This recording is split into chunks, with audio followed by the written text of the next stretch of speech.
So, Happy Death Day. Now, I have heard the complaint that basically all the plot is it's a slasher movie with Groundhog's Day, but all you gotta think of it as it's a slasher film mixed with Groundhog's Day.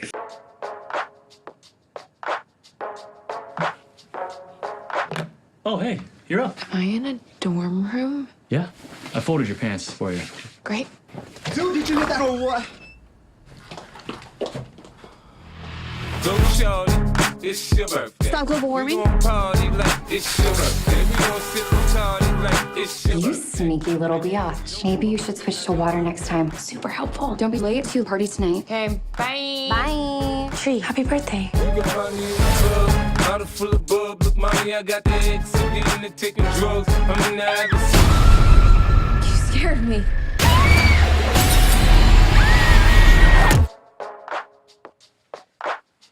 Hey, you're up.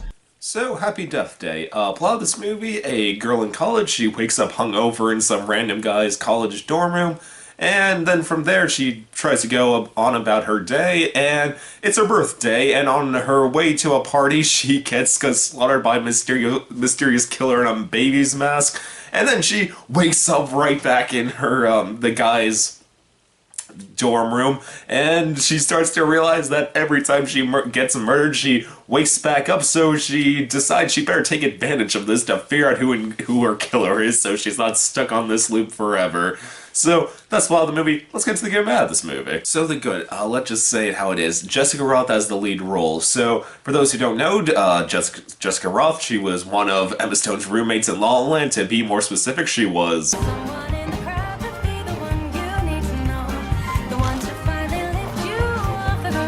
So yeah, she is truly fantastic in this role. She is she's kind of perfect for it, because she starts off as quite a despicable human being. Like, you learn she's kind of a complete self-centered ass. She, like, is sleeping with one of her married professors. She's so hateable, but she plays it so fantastically self-aware. Like, almost every scene she comes off, she's just thinking, what's the most annoying and most hateable thing I can say right now while never, like, being, like, a racist or something like that. Just an incredibly annoying human being, a douchey human being. Maybe that's the good word for it. And so, you're just watching her for, like, the first, like, third of this movie, just so excited to see her get murdered, because you know she's about to be murdered. Not only that, you know she's gonna be murdered again and again, and it's kind of cathartic the first few times she gets killed.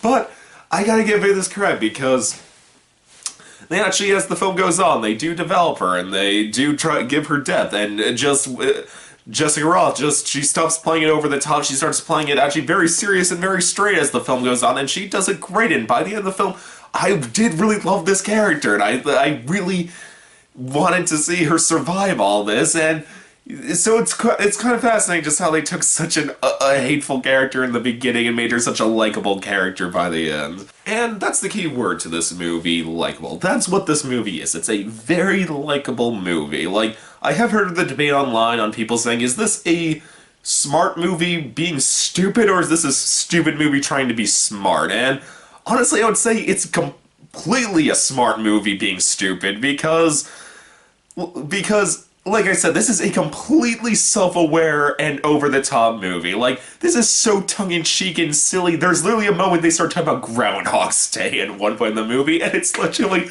really funny when they talk about it.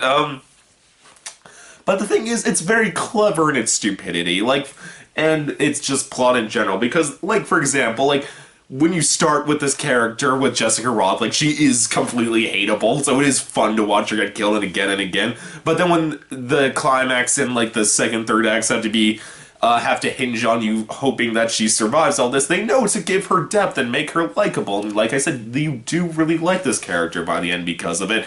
And just for another example, like, the guy she wakes up, dorm room she wakes up in the beginning of the movie, like, you really tell that he's gonna be, like, it's supposed to be, like, the main, like, nice other character in this film, and I would just, when the movie started, said, like, yeah, fine movie, but you know what, I'm gonna always have the thought in my head that he took advantage of a drunk girl last night. This will not leave my head, like, and they, just to show how smart this movie is, they do address that at one point, and how they get around it is actually really clever, and you actually like this character more because of it. The end, when they explain what's going on with that, and that shows why this movie's smart, because a dumber movie would have just done it as a lame joke, like just the fact that the only guy she can confide in is a guy she woke up, like, and that she met while she was blacked out drunk, but no, this is a clever movie, and it knew to develop the characters and make them likable, and because of that, you do get invested with the plot, because you want to see them get through all of this. So, this is actually a very smart, dumb movie. And, I have heard this complaint that the movie is not the least bit scary. Guys, it doesn't try to be scary, really. It's like, that's like complaining that Tucker and Dale versus Evil isn't scary. That's not the point of the movie. I mean, this movie is a black comedy pretending to be a horror movie. And like how Tucker and Dale was. Like how that movie said it was a horror movie, but really just a black comedy. And so the question is it funny? I thought this was such a really funny movie. I'd be laughing my ass off in a few scenes, to be honest, because like Tucker and Dale, it tries to be a legitimate horror movie for like all of 5 minutes before the actual joke starts. So, like in Tucker and Dale versus Evil, the whole joke was that you were wondering if these hillbillies were going to be trying to, like, gonna be psychopaths trying to murder these teens, just to learn that they were just like 5 minutes, and it cuts to their perspective. You learn they're two really nice guys, and just unfortunate circumstances that makes them look like they're crazy murderers.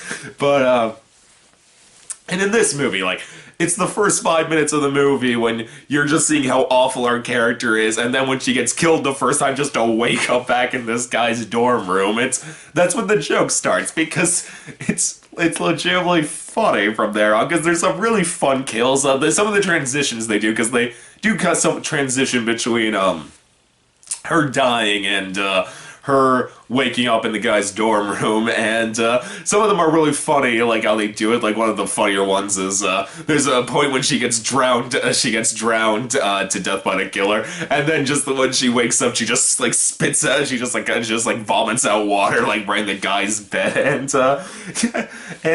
it's really funny because of that. And let me just say, when they reveal who the killer is, what their motives are, and just exactly how they found out who it was, it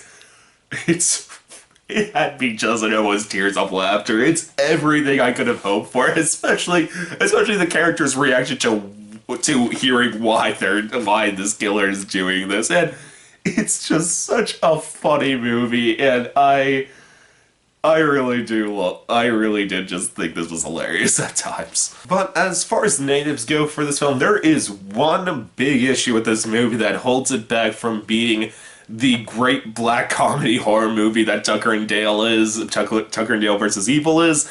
And this is the big problem, and it is Tucker and Dale went for the R rating because it knew it was being a homage to the slasher flick, so it went for the R rating. This movie went for the PG-13 rating, and because of that, unlike Tucker and Dale vs. Evil, when some of the funniest scenes were just how horrifically some of the teenagers died in that film, like, it's just, especially with such scenes as the kid jumping head first into a wood chipper, that is,